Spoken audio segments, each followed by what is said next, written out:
video game rentals delivered to your door. gameaccess.ca.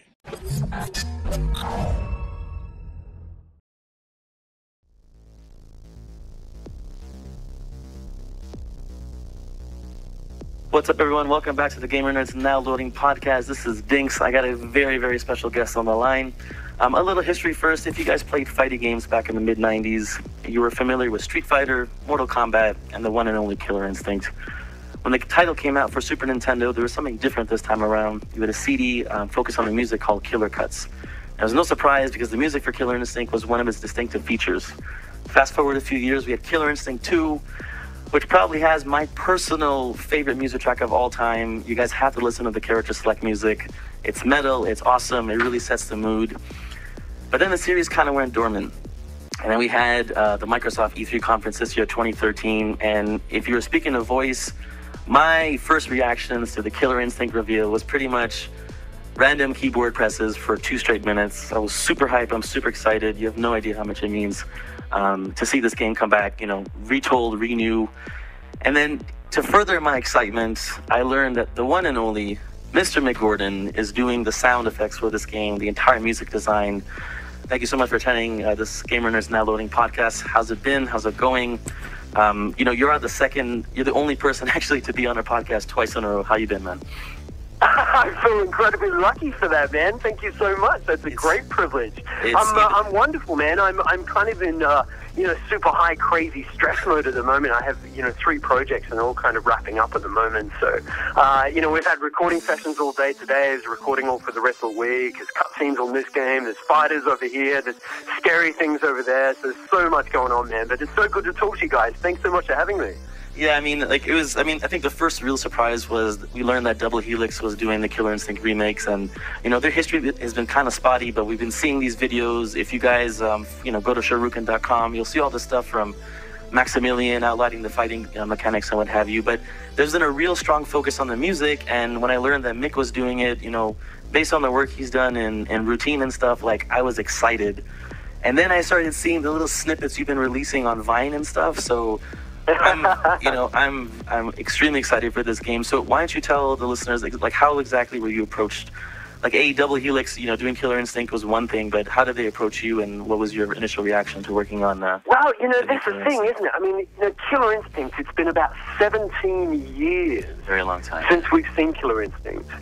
And Rare back in the day made some incredible games. I mean, from 1994 to 2001, Rare released some of the most iconic video games of all time. Anything from Conker's Bad Fur Day to GoldenEye 007 to Perfect Dark to Donkey Kong, all the way over to Killer Instinct. I mean, these guys were incredible. But Rare games, they didn't only look great. I mean, Rare games sounded great. And the music that Robin Beamland and Graham Norgate put together for Killer Instinct defined my childhood. I mean, it was just brilliant. That was what I'd spent so much time listening on, right? Those melodies are burnt into our brains. So, I mean, sadly, the being an arcade sort of focused video game, with arcades closing down and consoles becoming popular, Killer Instinct kind of faded off into the depths of time. So last year, about November the 14th, I received an email from a guy named Jed. Now, Jed's a Frenchman. He's amazing in the kitchen. He is an amazing chef. He's a master of sauces. He's a master of wine. And he plays kickball, and in his spare time he goes fly fishing and all that sort of stuff. But above all, he's a world-class sound designer. There is not many better than Jed. He is way up there. He's an incredible guy. Okay. And he sends me this email. He's like, oh, hey, Mick, we're working on a fighting game. Would you want to do the music? We'd like to talk to you about doing the music. So I kind of replied with, yeah, sure, man. I'd love to hear more about your game. And his reply was, hey, Mick, we're working on the new Killer Instinct. Yeah, that's when... And I had to stop there for a moment and think, oh, man, and my... childhood was flashing in my brain. I had Forgor doing combos. I had Cinder, doing his Inferno thing. I had Robin's theme, kicking along in my mind. Yeah. Here it all is like a quick little split second. And that was pretty much it. It just blew me away. Absolutely blew me away. So, the biggest challenge, for this sort of project, right, is the musicality of the theme. That was the biggest kind of challenge to start off with, and that's kind of where we started and things. So, but that was pretty much it, man. Well, I mean, we got to thank Jed, whoever Jed is, he works at Double Helix. Thank you for reaching out to Mick Gordon, because I've seen your work in Routine. Last time we spoke, we saw the alpha trailer. Yeah. That game looks amazing, but just, I listened to it, the sound effects, I know you're working on it. And that's something, it's next level stuff. The fact that we can play that on Oculus Rift with that type of sound design, it's that's terrifying. But going back to Killer what's crazy about Routine and Oculus Rift, though, is that the Oculus is almost too good. It's really, really weird. It's almost too scary. It's really, really, really, really weird. When you put the Oculus on, I don't know, have you guys had a chance to play the Oculus? No, we were thinking about getting one of the dev kits, but I think we're going to wait for the PC version probably. So when you put it on, you lose all peripheral vision. So what that means is that when you've got like 3D objects in the world, they actually appear like it's there. Like you can actually reach out and grab a book off the table. I've seen videos of people playing it and, freaking out. So when you're walking down a corridor in Routine and the light's flickering and it's really, really quiet and you're not quite sure what's around the dark corner, it's almost too real. It's really, really weird. So, yeah, it's really, really quite freaky. Yeah, I can't wait for you guys to get it. You've obviously checked out the gameplay trailers and stuff we've released. Absolutely. We're reaching out to Aaron and the Lunar Software guys on a regular basis. And whenever it comes out, like PC gamers, I think we're talking probably PS4 as well. It's a rumor. But we're really looking forward to Routine. And obviously you guys will if you have Oculus Rift. And you'll really, really enjoy Mick's sound design. It's a fun one. But going back to Killer Instinct now, so, obviously you appreciate the game, the genre, the music, and what have you. So, when they approached you, was your initial idea, I'm going to pay tribute to the previous soundtracks, or are you going to start from scratch? Because I've listened to the sampling on KillerInstinctCentral.com, and there's some similar themes, especially the character select theme, which we'll talk about in a second. But did they give you, here's a blank slate, do whatever you want? Or was there, a set path they wanted you to follow? Or what happened exactly? Oh, it's always back and forth. And Double Helix have been fantastic. They have a really solid direction for where they want to take Killer Instinct. And that's always great when you come onto the project and it's a real clear direction. So those guys have absolutely been fantastic. But the most inspiring about this game for me is that the past is there. The 17 years ago, that musical legacy that was laid down by Robin and Graham is so solid. And my number one priority with creating the music for the new Killer Instinct is to write a tribute for these two guys, for Robin Beamon and Graham Northgate. Everything has to be a tribute for them. Secondly, it's for fans. Whatever fans want to do. Those two things are the most important things. So fans have to love it, and Robin and Graham have to love it. And it has to be a tribute to them. Thirdly, then it's kind of, our realm, where we can kind of start working in some new things, start working in a little bit of guitars for Jago, more live instruments, some different vocals, stuff like that. We can start kind of, moving things in. But ultimately, it's a tribute to Robin and Graham and something for the fans to enjoy. That's paramount. That is the most important thing, for sure. Right. Have they actually heard it? Are you in touch with them, saying, "Here, this is what I'm doing based on this, fantastic soundtrack you guys laid out"? Yeah, definitely. Robin's over at Rare, working away on all sorts of stuff. So I have a great fun time of sending him music and things. And it's the weirdest thing to, I started tweeting Robin, and he started getting back to me after the game was announced and stuff. Right. And for me, it's like completely freaking out, Like, here's this guy with this name that I've known for almost 20 years, right? All the music I used to listen to as a kid was him. My wife, that I'm married to now, we've been together for 11 and a half years. And one of our first dates, I brought Jess back to my house, and I said, I'll put some music on to you. You know what music I chose to put on? I put on Killer Cuts. That's how crazy it is, right? So, it's just incredible. It's absolutely incredible. It's like being asked to replace Eddie Van Halen in Van Halen, though. And that's the biggest challenge, is it's such a huge, iconic thing. So, when I'm sitting here working away, I've got this massive kind of thing hanging over my head saying, oh, this is Killer Instinct, this is Killer Instinct, this is Killer Instinct. Don't screw it up, don't screw it up, don't screw it up. So, yeah, it's great. But, definitely, chat to Robin and chat again. They're great guys. Robin is so friendly. Right. He's such an easy, laid-back sort of guy, and he's got a great sense of humor and things. Yeah, he's really humble as well, and it's just incredible, man. It's super exciting, that's for sure. So there you have it, folks. If you had any doubt about the music capabilities by Mick, the sound composer from the previous Killer Instinct have given his thumbs up. So you know the quality of the soundtrack is going to be off the chain. Actually, going back to Jago's theme. So you know I've heard the sampling you have. So I read that the chants in that are actually the Double Helix team. And is it you as well, or like what was the? Yeah. So there's 3 vocal components to Jago's new theme. Basically, Jago's original theme had these awesome shouts in it, which were like kind of old '90s samples from keyboards and old sample CDs and things, right?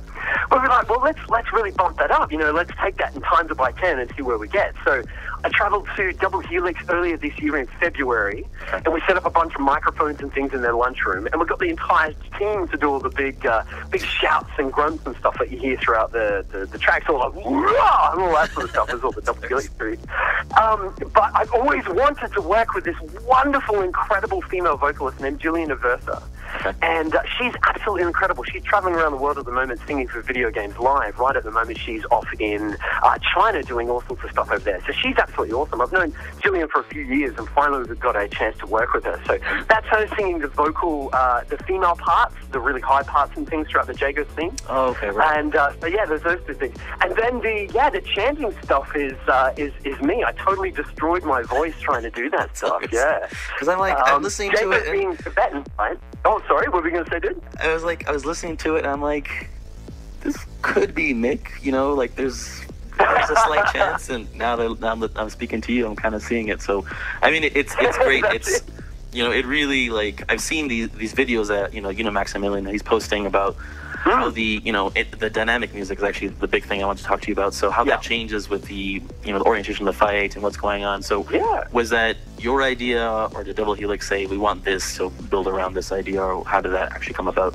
Yeah, initially our producer said to the team, we want the controller to feel like a musical instrument. Oh, wow, okay. Now, what he meant by that was that it was something that people would have to practice. They'd have to practice their combos and their moves over and over again, like you would perfect an instrument. Yep. However, Jed and I completely misunderstood that and took it as he wants the controller to be able to control the music. Oh, wow. So when they're doing combos, when things change, when you don't touch your controller, when you beat each other up, or when you combo break, or when you lose low health, and all those sort of things, the music dynamically changes to what's actually going on. Yeah, and which again, though, it's no, like, this isn't a new thing. I mean, if we even look at the original Killer Instinct, the music changes between when the level starts out, and then you're fighting and fighting and fighting and fighting. Right. And then when you get down to the danger mode, or the no mercy sort of area, the music changes. So the dynamic music was already there. It was already a part of the Killer Instinct legacy. So all we've really done is taken that idea and kind of run with it. So, yeah, it's a pretty complex system. It's very, very crazy. The music is completely blown out. So the original, tracks from the game were about 1.5 minutes long from the first Killer Instinct. Not that long, due to memory restrictions and things like that. Yeah. Whereas now, I mean, to accommodate for all the different possibilities, Glacius' music is about 13 minutes long. Saberwolf is about the same. Jago is about 9.5 minutes long. So, yeah, it's pretty complex. It's a cool system, though. It feels really fun. So, if you start pulling off really, really big combos, the music gets kind of more and more cooler. Right. So, the more you can pull off combos, the cooler the music gets. So, it's almost like you chaining combos together is also chaining cool music together and things. It's really, really awesome. I can't wait to get you guys in front of it so you can actually check it out. Yeah, I mean, the videos I've seen, like, during the Ultra Combo sequences where it's almost like every button press results in a note being played on the screen. So I've seen videos of Jago's Ultra Combo, Glacius and Saberwolf and what have you, and it's, I just have never seen a fighting game do something like that. It's such almost a trivial idea, but because the game is almost like, you're playing musical keys on your controller to get these combos laid out and all that stuff. Like, it makes so much sense. So I was like, Mick, you're a freaking genius when I saw this. And that idea all came from Jed. Jed was like, let's try a musical ultra. Because we're trying to think of like how a cool way to kind of bring ultras back. So we came up with this system. It's really, really complex. Basically, there's 50 hits for each level. Okay. So 50 individual hits and individual notes. And each character has a melody made out of those 50 notes. So when you do Jago's combo on Jago's stage, it'll sound like Jago's melody, but on Jago's stage. Right. When you do that same ultra on Glacius' stage, it'll still sound like Jago's melody, but it'll have completely different sounds and things made out of Glacius' That's really cool. So, yeah, so it's kind of cool, yeah. But then halfway through the Ultra combo, you can cancel out of it. Get an instant mode, and then you can do some more combo. Yeah, and then you can go back into the Ultra. So, yeah, it's pretty cool. It's something we're still tweaking. I don't think I'm still, 100% happy with it. So we're still tweaking it. We'll get it there, and it's going to be cool once it comes out there. That's for sure. I think people will enjoy it. That's for sure. It's cool as hell right now. So I don't think the fans will be disappointed with the end result. Cheers, man. So so far we've seen Jago, Glacius, Saberwolf. You've teased, I'm assuming Chief Thunder, which everyone pretty much assumes. So the Vine sampling I saw of Chief Thunder, it seems to be like really drum-based, really drum-focused. So with previous Killer Instincts, the characters have all like had, different musical elements or different like types of music, classical, metal, and what have you. So is that going to be similar in this version? Or, I mean, right now everything seems to have a really strong like metal feel to it, and it's freaking badass, but are you going to have unique soundtracks for each character, or are they all the same? Absolutely. That's the most important thing. I mean, for Killer Instinct, it's all about the characters, as you mentioned in the opening. It's all about the individual characters and their characterization. So Jago is a completely different character. He has different motivations. He has a different backstory. He has a different level. He looks completely different. To Glacius, for example. So there needs to be a big difference between them. What Double Helix are very, pushing for is each character's story really gets expanded on. So Jago now, after discovering that Gargos was the tiger spirit that he's been chasing all his life, he's kind of disgruntled, he's disheartened, and he's returned to Tibet to meditate and things, which is where he is. But he's gone really angry. So he's torn like the whole thing apart. He's made clothing out of all the drapes and things that were in the temple and things there. Yeah, right. So he's kind of angry at the same time. So we really need to push the kind of anger aspects. So big guitars and stuff kind of helps with that. Glacius, on the other hand, is a noble warrior this time. He is returning to Earth to try and save his technology from getting into the hands of Ultratech. So he's so fearful that he knows if Ultratech get a hold of these, different weapons and things that he's crashed on his ship, it'll completely destroy Earth. He knows how powerful these weapons are. So he's kind of noble in that respect as well. Okay. Saberwolf, on the other hand, has gone absolutely mental. Saberwolf is an absolute lunatic. He's a drug fiend. He injects himself each day to stave off infections and things. So he's absolutely insane. So, yeah, there's definitely a big kind of characterization and things with him. The one you mentioned, Thunder, is a very interesting character to play with because in the original Killer Instinct, it's quite, well, we don't want to do the same thing, right, basically. Killer Instinct for me this time around is all about respect. And Thunder needs to be treated culturally respectable as well. So you guys will see how that Yeah, absolutely. Yeah, exactly. So, that's kind of a cool approach to the whole game as well, is treating every character with respect. Because, I mean, it's a strong legacy here. So, yeah, very, very cool. So maybe you could give us a hint and tell us when we'll actually see Chief Thunder revealed. So, I mean, we had the teaser at EVO.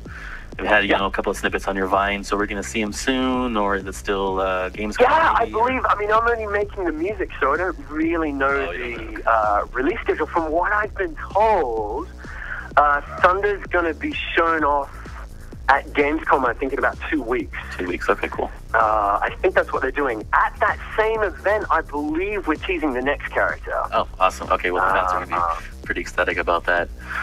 Yeah. So, yeah, it definitely won't be too far away, that's for sure.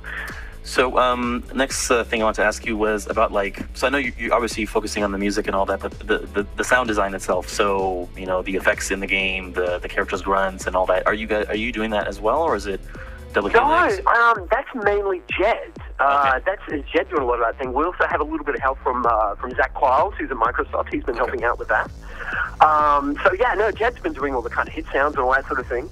I'm Jago meditating at the start. When you load up a level and Jago's sitting there, you may have seen this on a couple of videos, and he's kind of sitting there with his back turned, and he's doing this, that kind of thing.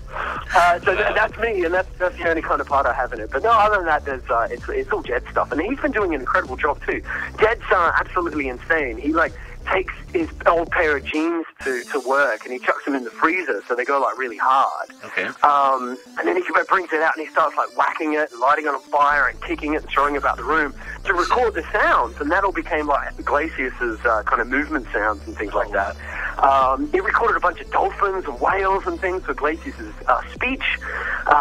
His designs for Saberwolf, I don't know if you've heard them too quickly, but they're amazing. His growl and things is really cool. When he walks, you can really hear his heavy claws and things. Yeah, it's really, really awesome. So, yeah, he's an incredible guy.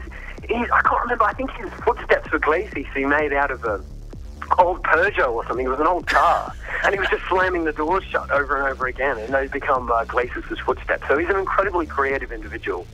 Wow, well, I wasn't expecting that.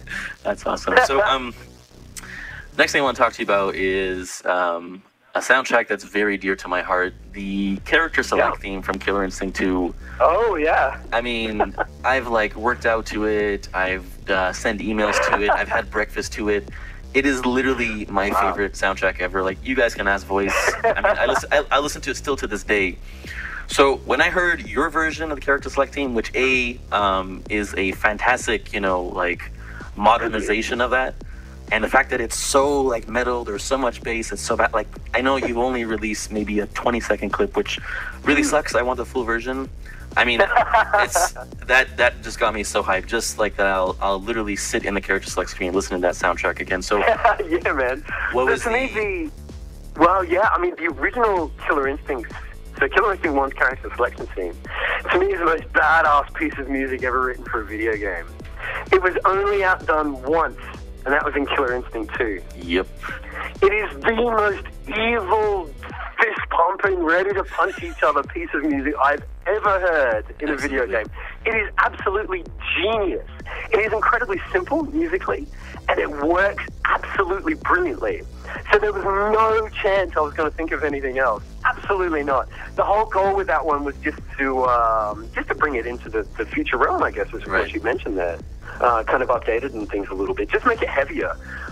They're very, Double Helix are very interested in pushing the brutal aspects of Killer Instinct. So they talk a lot about distress. So, if you imagine an arena after there's been a fight, it's not clean, right? There's blood, there's hair, there's teeth, right? That's around. So they really want to get that brutal, aggressive feel across, which is why the music's really pushing the aggressive aspect for sure. So, yeah, no, it's a cool piece of music though, man. I'm glad you like that one. So can you tell us when we'll have a full, 3 minutes? Because I've been listening to a 14-minute extended version of the Killer Instinct 2 theme, which is just looped. Because it's just that good. So, will we see something like that? Will any of the music be released before the game, or is it going to be only after? That's something. It's really, really weird. It's not something I'm in charge of. It's not something I have control over, which is really just a shame with the game industry. It's just a staple. It's just what happens. We're pushing for a Killer Cuts 3. Oh, awesome. I think that would be really cool. I think fans have emailed me. I get 100 emails a day some days from fans about Killer Instinct things. It's pretty crazy. It's awesome, But everybody wants a soundtrack, and I think that's really cool. I think Killer Instinct for me was awesome because it was a fantastic fighting game, which I really enjoyed. But as you so rightly put in the opening, the music on the Super Nintendo came with the game came with the Killer Cuts, the original soundtrack as a CD.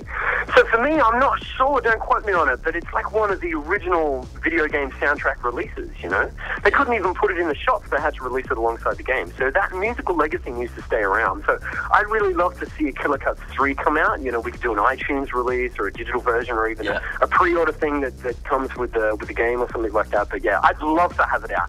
We're definitely talking about it. I'm pushing and pushing and pushing. We'll see what happens. I mean, so the Xbox One, finally jumps on the high definition audio area. So now you're doing, linear PCM, lossless audio. So I'm just giddy at the fact that I can listen to that music in my home theater, turn up the bass, shake the house, and just thrash my head, because that's what I'm going to do. Everyone will do that the second they get the game, because that is, I think character select themes for Killer Instinct is what really that's the first thing you see when you enter the game. That really sets the tone. And your version, Mick, is just, Cheers, man. Yeah. Well, even the menu screen has this complex adaptive music system as well. So when the game starts up, there's logos, there's company logos, and there's just a drone under that. And then the Killer Instinct screen comes up, and there's all fire and things in the background. It looks really cool. And under that, we have the kind of hint of the theme, which was at E3, which is that that thing there. And then when the player pushes start, we get that and then it launches into the theme. And then when they go select the character, then it kicks down into the character select screen as well. So there's adaptive music everywhere, but yeah. But it's a fighting game, right? Yeah, so it needs to be aggressive, yeah. I mean, you need to have guitars and things like this, yeah? So I got an 8-string guitar made in Poland about a year ago, a little over a year ago. For a different project, an 8-string. It's huge, absolutely massive. But it's been great to be able to bring that out for Killer Instinct as well, you know. We're not kind of stuck with, you know, MIDI sounds or anything like that anymore. It's all huge drums, huge guitars, huge bass. That's what it's about, man. It's aggression, yeah? So, yeah, I mean, just drop the full version of the character select theme, you know, as soon as possible. Trust me, that's gonna. I mean, we're already at a fever pitch. Like that's just gonna take it. Yeah. Have you guys played the game yet? Have you been to a?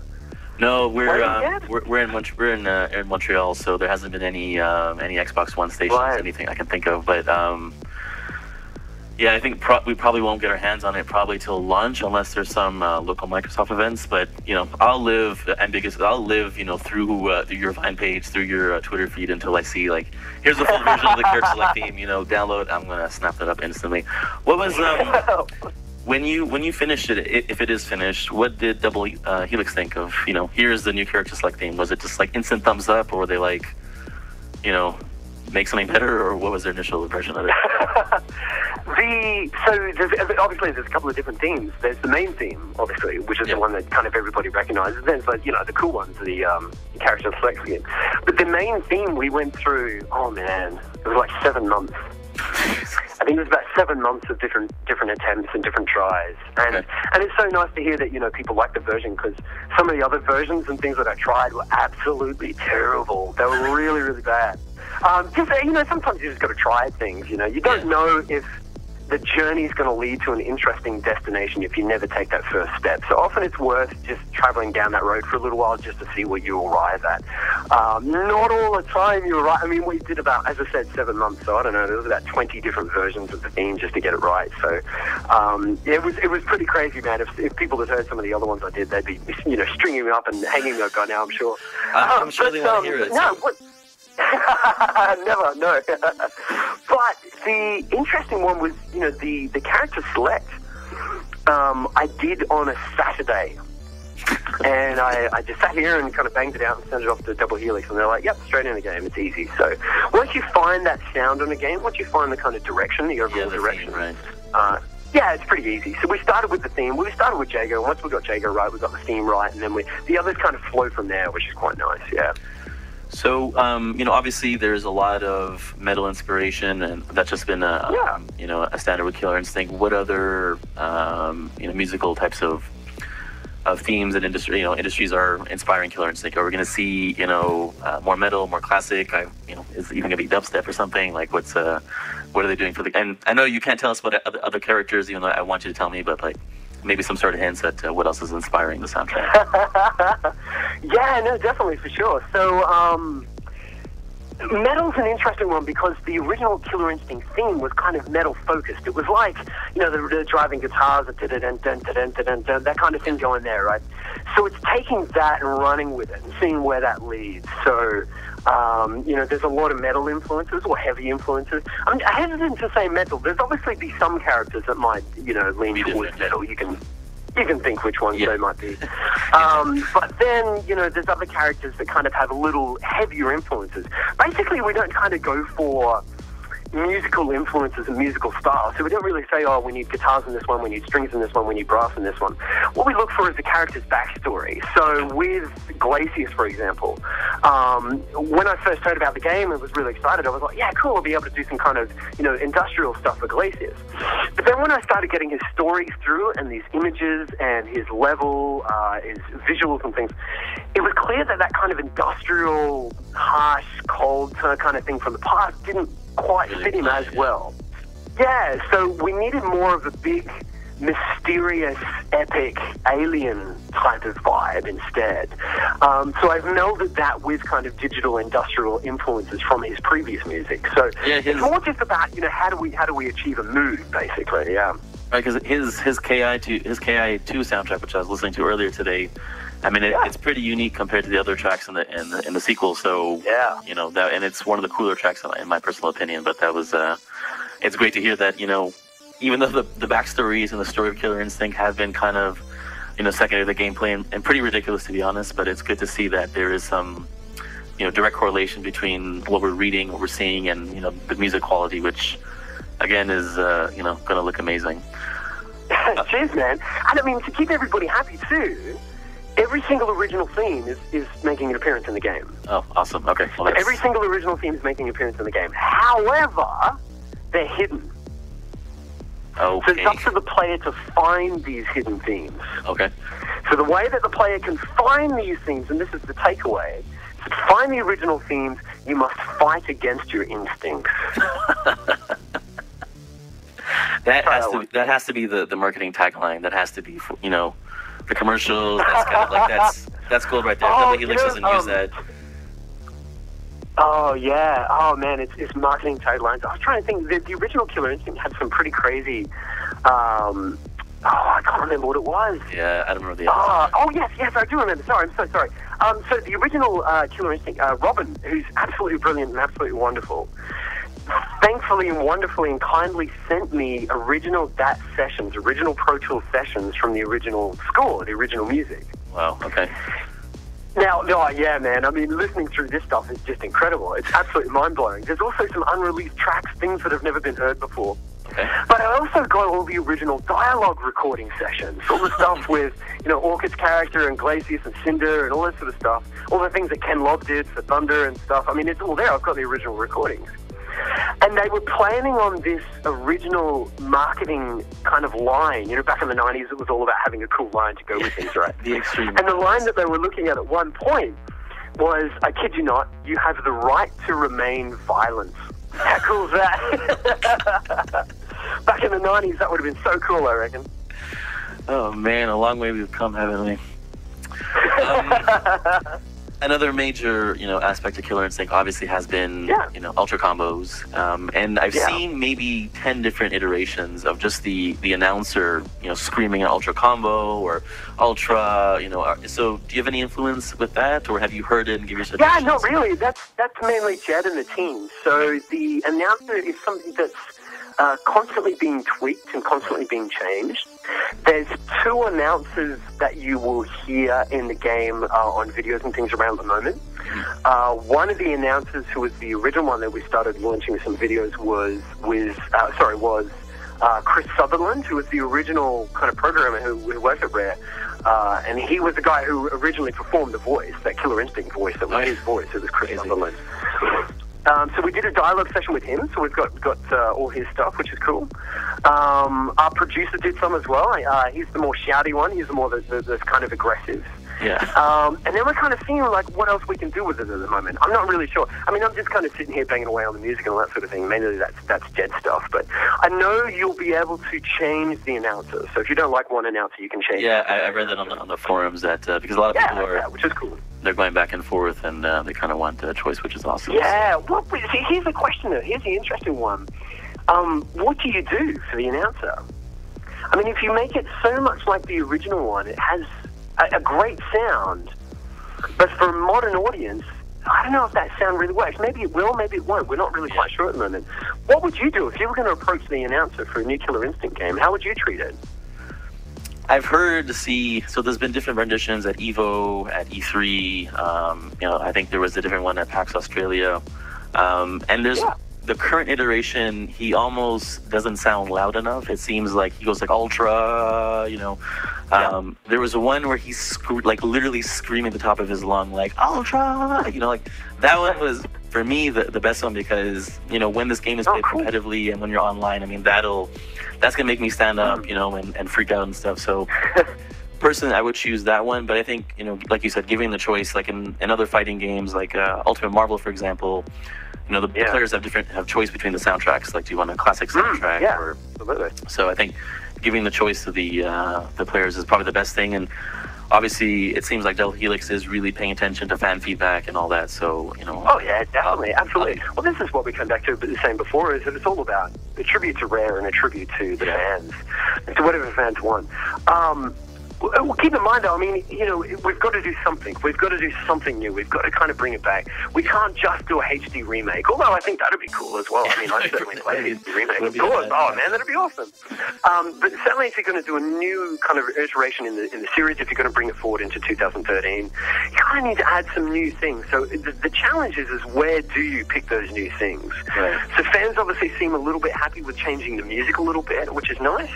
But the announcer seems to be something that people are very, very keen on keeping in that Killer Instinct world. So we're not sure whether to go, you know, make it sound like it's on a Super Nintendo or something like that, or do something super big and modern, like, you know, big trailer voices, or something like, you know, big Transformer voices or something like that. So there's lots of different things that, but I guess what this highlights is that every single decision that we make on the game goes through a really arduous process of what are people going to perceive it like. So you imagine how difficult it is to redesign characters. I mean, characters like Lacey and Saberwolf and Jago and Thunder, I mean, those guys have got such a big legacy. And the challenge, I think, is that a lot of people have had 17 years to design the most perfect Killer Instinct sequel in their minds. And it's such a difficult thing to kind of, you know, make a game, especially if one of those little aspects doesn't meet that, you know, anticipation that somebody has.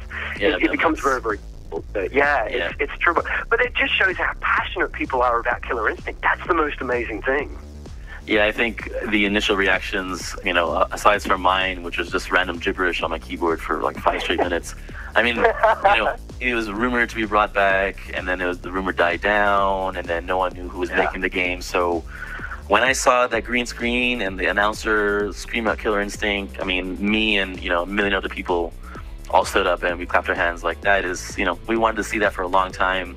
I think Xbox One will need like that really strong pack-in title, and I'm going to buy day one, you know, and so will pretty much everyone else who's buying the system. So, ladies and gentlemen, Mr. Mick Gordon, you know, one of the most proficient sound designers in the industry today. If you're buying an Xbox One, there's a free-to-play version of Killer Instinct. You can sample the music, you know. Make sure you guys are checking out Routine from Lunar Software. He's doing the sound effects for that as well. Get an Oculus Rift, you know, play the game, freak out. Like, I'm kind of scared, like you mentioned, almost too real.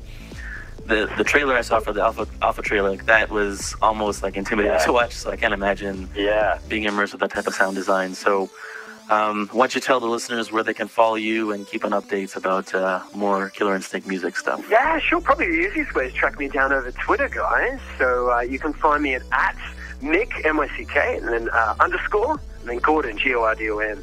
Or just type, you know, Mick Gordon into Google. There's a whole bunch of different links and things that'll come up. Lots of stuff. That's cool. Yeah, whatever worked. So, Mick, I mean, like I said, you know, thank you so much for taking the time today. It has been a pleasure. It's been, you know, the second time you joined our little podcast here, and it truly means a lot to us. I cannot, explain how excited I am for Killer Instinct. You know, that theme music, the character select music, the second you're allowed to release the full version, please let me know. I'm going to add that in a second. Make sure you follow, subscribe, and like the Gamer Nerds. Check us out on YouTube, Facebook, and Twitter. Reach out to Mick, reach out to ourselves, and look forward to more Killer Instinct, like Mick said, at Gamescom, up until the Xbox One release in mid-November. Thank you so much, guys, and everyone have a good day.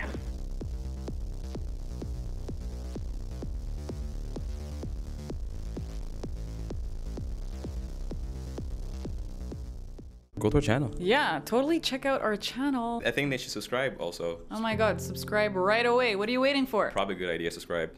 Subscribe ASAP. You're gonna miss out if you don't. I just subscribed. Oh my god, congratulations, you just subscribed. I'm cool.